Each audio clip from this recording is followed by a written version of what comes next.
Selain TNI piawai bermain senjata, ternyata TNI juga pandai mengaji. Hal ini terbukti seorang TNI mampu mengajar anak-anak untuk mengaji di salah satu musala di Desa Jatimulyo, Kecamatan Tambakrejo, Bojonegoro.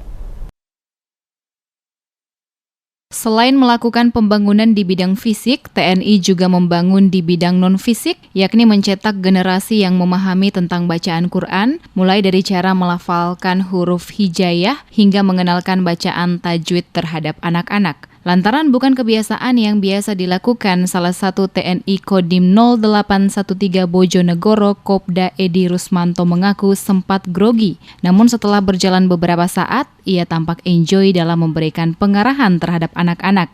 Antusias anak-anak pun mewarnai dalam kegiatan tersebut. Kita mengaji kepada murid-murid santri-santri yang masih usia dini.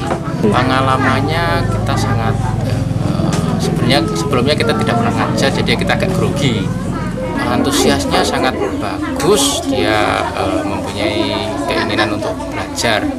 Harapannya dengan adanya TNI ke sini kita bisa mendidik mereka, ya tidak banyak mungkin biar mereka lebih dekat sama TNI. Ia berharap dengan hadirnya TMMD reguler ke-110 di Desa Jatimulyo akan berdampak positif dalam berbagai bidang, terutama perbaikan mental untuk generasi mendatang.